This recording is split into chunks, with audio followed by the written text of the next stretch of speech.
Mapagpalang araw po. Ito na naman tayo. Dinala ko po si Tukayo. Sabi ko Tukayo, siyempre, manid din ako. Manid din siya. Pareho pa kami, Kapampangan. Pero siya, dito pala siya pinanganak. Pero yung kanyang mga pinagmulan, Yung panganay namin sa Pampanga. yung tatay, nanay niya, pareho palang Kapampangan. So, kabalin ko siya. Ako naman, ganon din ang tatay ko, nanay ko, parehong Kapampangan. Kaya Kapampangan na puro ako. Ganon din siya. Kanya lang, pinagkaiba namin. Basta ang Pampanga mababait. Oo, hindi lang mabait. Kung gusto mo mag-asawang maganda, maghanap ka sa Kapampangan. Mababait po yan. Maraming maganda sa mga Kapampangan. Especially, guagwa. Guwapa. Yan ang kasabihan. Gusto mo ng magandang babae, Di ba punta yung ka ng guwapa? guagwa. Ano yung guwapa? Bisaya? Guagwa, Pampanga. Guwapa. Oo, dyan ang maraming Kapampangan na magaganda. Yan ang kasabihan nating mga Kapampangan. Gusto mo mag-asawa na maganda? Punta ka ng Guagwa, Pampanga. Alam niyo po yung mga babaeng Kapampangan, mapagsilbi sa asawa. Totoo yan. Mapagsilbi, matyaga sa asawa. Ganyan po ang isa sa mga Pero ako nung, katangian ng Kapampangan nung na mawala asawa. magulang ko, maliit pa ako. Brother, Maliit pa ba? Oo. Maliit pa ako. Siguro almost 6 years ako, 5. Ha? 6 na taon ka pa lang. Wala pa, bata, maliit pa talaga ako. Hindi ka pa masyado nakakaano, no? Wala 6 pa na ako taon eh. naiintindihan gano'n nun. Ano ba nangyari sa mga magulang mo, Kuya Manny? Tatay yata, inatake yata yung bangungot. Yun, natulog ka, hindi ka na Yung nagising. nanay ko, Nightmare. nabasa ng ulan. Oh. Nabasa ng ulan, Oh. pupon. Tama yun. Nalamigan. Tayong mga Kapampangan, ganyan. Sinasabi ng Kapampangan, ka magbasa! Oo, lalo kayo. Iyan ang mga kasabihan sa amin nung araw. Ka magbasa kay uran, pota may kasakit ka. Yan. Yung mga terminong ganyan, totoo yan. No. Ngayon, meron naman sinasabi ng Kapampangan, pag nabasa ka na sa ulan, pag uwi mo, maligo ka na. Diretso. Yun, totoo yun. Yan. Yun ang pinaka-the best. Maligo ka na. Yan, nakapulot po kayo ng teknik ha. Mga Kapampangan teknik yan. Kasi Kapampangan kami ni Kuya Manny. Okay. Simula na tayo Kuya Manny sa Bible study, ano?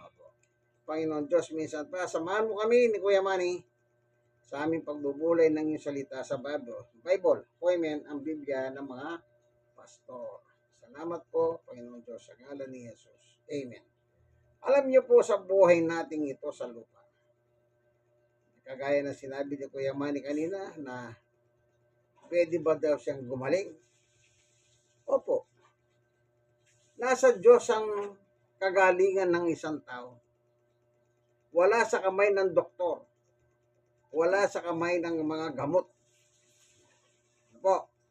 Kasi sa aking karanasan, nung meron akong anak, yung panganay ko, mismo, nung bata pa siya, nakakumpaing siya sa isang hospital, private hospital yan. Doon sa kwarto na yon, 2 po yung namatay. Mga bata rin. Isipin niyo po nasa mismong hospital yon, nasa kamay ng doktor, sa kamay ng doktor, sila po ay nalagutan ng hininga.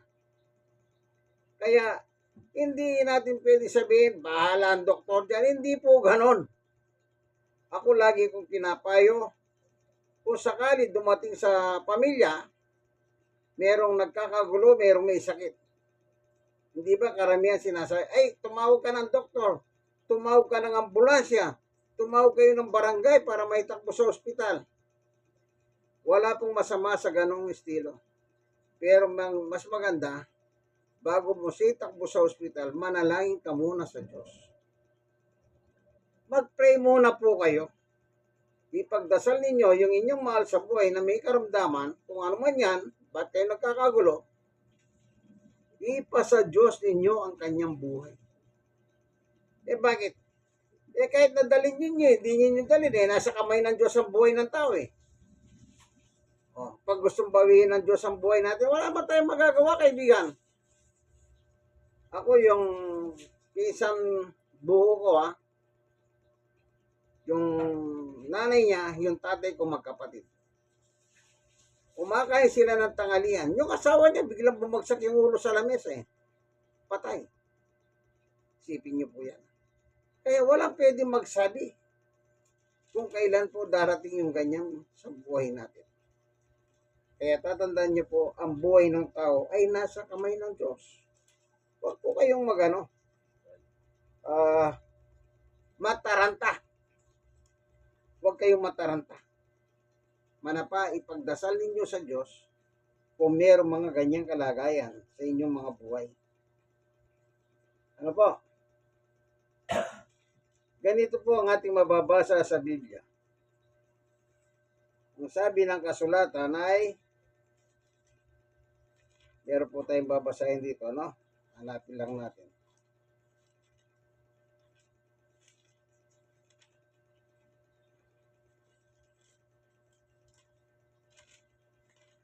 Ito, dito po ano.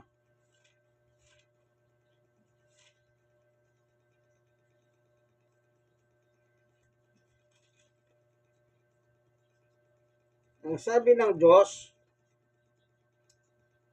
Ezekiel 18:3, Ako ang buhay na Diyos, sabi ni Yahweh. Hindi ninyo magagamit ngayon ng kasabihang ito sa Israel. 4. Ito po, agin ang buhay ng lahat ng tao. Kanino daw po ang buhay ng tao? Sabi ng Diyos, sa akin yan. Maging sa ama o sa anak at ang kaluluwang magkasala ay mamamatay. So dito pala pinapahalam na ng Diyos sa atin, yung buhay nating kaibigan, hindi galing yan kung kani-kanino. Galing po yan mismo sa Diyos na may gawa ng langit at lupa. Kung sa Kanya po ang galing yan, anytime, any moment, pwede niyang bawiin yan. Wala kang magagawa, kaibigan. Kaya ng sinabi ko po sa inyo, yung pinsan ko, yung asawa niya, kumakain sila. Bigla pong, namatay siya habang kumakain sila. Yung isa namin kay eskwela sa Pampanga noon, nung mag-reunion kami, pinasyalan namin yung isa na mayroong sakit. At nagkaroon kami ng kwentuhan nung isa naming classmate. Yung atin niya, mayroong sakit. At sabi ng atin sa kanyang kapatid na lalaki, yung lalaki po ang kay-schoolmate namin. Agburin mo nga yung likod ko, sabi niya. Habang nasa lamesa po yung kapatid niyang babae, inaagod pong ganun ng lalaki yung kanyang kapatid. Tibay na mukha mo, bayaran na ng ilaw Yung pilo po, yung pala, patay na Wala pala. ka tama, lagi ka naman may biyahe. Isipin niyo po, patay na, inaagod yung. Kaya hindi natin alam. Kaya yung buhay ng tao, pagbawiin ng Diyos yan, kaibigan, wala tayong magagawa. Puro ka babae kasi. So ano dapat gawin? Ang sabi ni Apostol Pablo ay ito po, yung nakasulat. Ganito naman ang nakalagay. Unang Korinto chapter 6. Ito po. Baka sabihin ninyo yung buhay ninyo kung kanino galing. Hindi po. Sabi ni Pablo, 6:19, babasahin ko po.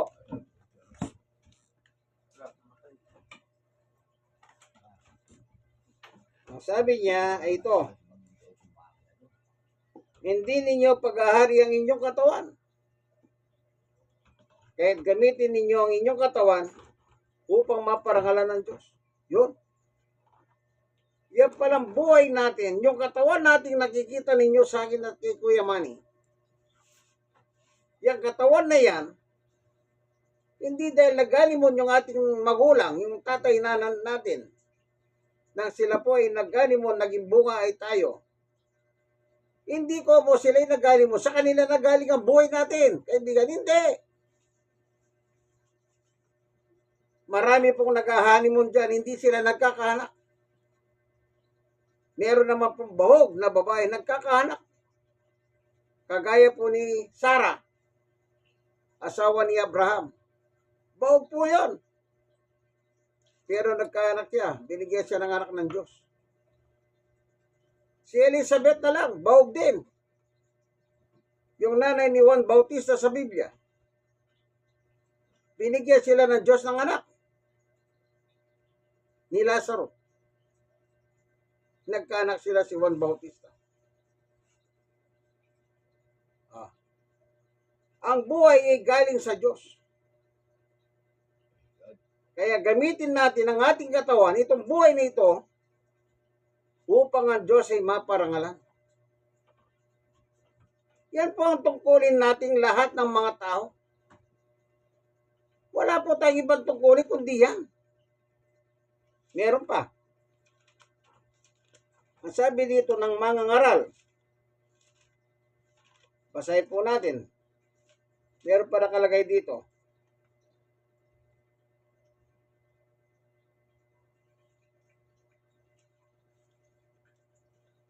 Napil lang natin, kaibigan.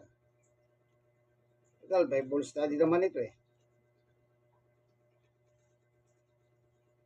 Ang nakasulat naman po dito, ito.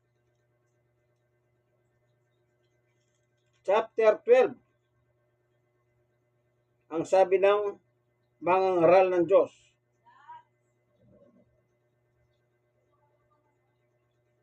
Sa verse 13, 12-13. Sa kabila ng lahat ng ito, isa lamang ang aking masasabi. Matakot ka sa Diyos at sundin mo ang kanyang mga utos, sapagkat ito buong katungkulan ng tao. Oh. Ano ang buong katungkulan ng tao? Hayo sa mga ngaral ng Diyos. Matakot sa Diyos. Una, matakot. Pangalawa, sundin ang kanyang utos. Kaya yung buhay na binigay ng Diyos yan, dapat gamitin lang natin yan sa Diyos. Yung malaking problema ng tao, ang buhay na kanyang ini-enjoy na ginagamit, na binigay ng Diyos, ay ginagamit hindi para sa Diyos. Bakit ko nasabi yan? Sa nangyayari ngayon sa ating panahon. Halimbawa, art killer. Mamamatay tao, nababayaran mo, pagkatas may gusto kang ipapatay. Oh, maraming ganyan. Anak buhay nila yan. Kanino nila ginagamit ang kanilang buhay? Sa pagpatay ng kapwa-tao. Oh, di po ba? Ano pa? Sa mga bisyo, sa sugal. Kuminsan na sabi ng asawa, sugal ka ng sugal, wala na tayong pagkain. Nag-away ngayon sila, siyempre. Si lalaki, lalaki yan. Ayaw niya mapagsabihan ng gano'n. Sa niya ginagamit ang katawan, sa sugal, sa bisyo. Tapos nagkataon, nagkita sila, nakita ng asawa niya, nangangaliwa siya. Kita niyo, sa niya ginagamit ang katawan niya, sa pangangaliwa niya. Meron naman dyan sa mga iskinita, nagbebenta ng mga shabu. Sa ginagamit ng katawan, pagbebenta ng illegal na droga. Alam niyo po, dapat hindi ganito ang buhay ng tao. Kaya ang sabi ni Pablo, nung siya po'y napunta sa bansang Roma at nangaral siya, anong sabi niya? Roma 3:10, ayon sa nasusulat, walang matwid, wala kahit isa. Bakit po nasabi ni Pablo na walang matwid kahit isa? Sa dami ng tao na kanya nakita, wala siya nakitang matwid kahit isa. Isipin niyo po yan. Ito po ang dahilan. 18. Hindi sila marunong matakot sa Diyos. Yun. Kasi kung wala kang takot sa Diyos, wala kang takot gumawa ng masamang bagay. Totoo yan. Wala kang takot sa Diyos. Pero kung may takot ka sa Diyos, kung lahat lang ng tao may takot sa Diyos, di sana po magandang buhay ng tao. Wala sanang korupsyon. Isipin mo, magpapatayo ka ng tulay na gagamitin ng maraming tao ng mahabang panahon. nagpagawa ka ng tulay, sa sandaling panahon, nasira ang tulay kasi nga kinurakot yung pera, kinurakot yung pondo. Oh. Yung sa Isabela, yung pinagawang tulay, na nakalipas na administrasyon, bumagsak. Oh. Sipin niyo po yan. Kung sa simula pa lamang talagang binigay na lahat ang pondo sa mga yan, di sana matibay ang tulay, kaibigan. Ginagamit ang katawan sa anomalya, kaibigan. Mali yan. Ang katawan po natin ay ginagamit para sa Diyos lamang. Yung para sa tao, pangalawa na lang yan. Ano pa? Pag nagising ka sa umaga, pasalamatan mo muna ang Diyos. Merong mga tao po, pag nagising sa umaga, anong sinasabi nila? Darling, anong almusal natin? Almusal kagad ang hinahanap. Sabi ng mga anak, Mami, luto na ba yan? Anong hinahanap? Pagkain. Hindi man lang mahalalang pasalamatan ng Diyos. Pag gabi naman, pagod na ako, tulog na tayo. Hindi, dapat bago ka matulog, pasalamatan mo na naman ang Diyos sa nakalipas na maghapon sa buhay mo, kaibigan. Yan po yung mga tungkulin natin, kaibigan. Na lagi natin pasalamatan ng Diyos. Bakit? Isipin niyo po, araw-araw binibigyan ka ng libreng hangin ng Diyos. Di ba kasabihan? Pag hindi ka makahinga, punta ka sa doktor. Sasalpa ka kanilang oxygen. Oh, di po ba totoo? Para ka lang makahinga. Pero may bayad ang oxygen. Meron po bang oxygen na walang bayad? Kaibigan, may bayad yan. May bayad yan. Oh, di metro po yung oxygen sa ospital. Gumaganon-ganon, no? Yung kamay ng yung tangke. Kung walang doon, kung bumili ka ng tangke, magkano yung tangke maliit? Kita niyo po. Kailangan nasa bahay yan, lagi. Alam niyo po, ang buhay natin dito.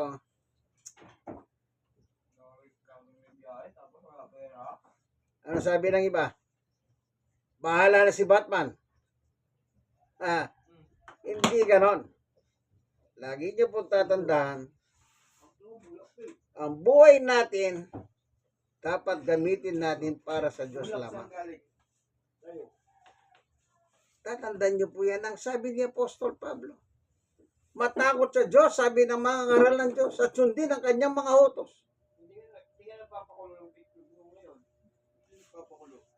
Hindi ka makakasunod, kaibigan, pag wala kang takot sa Diyos. Kaya nga nang dumating ang panahon, nangaral si Pablo, ang sabi niya, walang matwid kahit isa. Dahil wala silang takot sa Diyos sa mga tao nakita niya.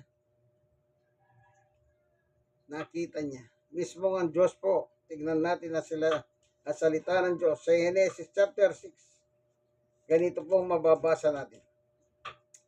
Verse 5. Nakita ni Yahweh na laganap na ang kasamaan ng tao sa daigdig. O, kita nyo? Diyos na mismo nagsasabi. Laganap ang kasamaan ng tao. Sa 12. Ito ang kalagayang nakita ng Diyos sa buong daigdig. Namumuhay sa kasamaan ng lahat ng tao. Kita nyo? Wala kahit isa. Lahat ng tao, sabi niya ng Diyos, namumuhay sa kasamaan. Lalo na sa panahon natin ngayon. Wala nang takot ang Diyos. Wala nang takot ang tao po sa Diyos. Kung may takot lamang, sana na ang ganda ng buhay natin sa Pilipinas.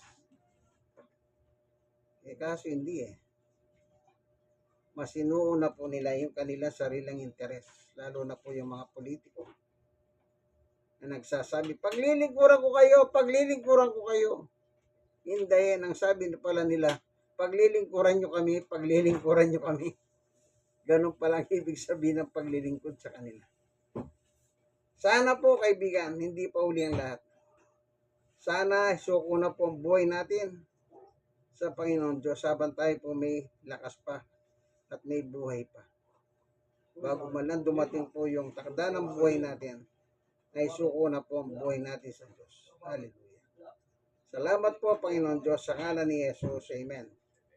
Nasa barangay 97,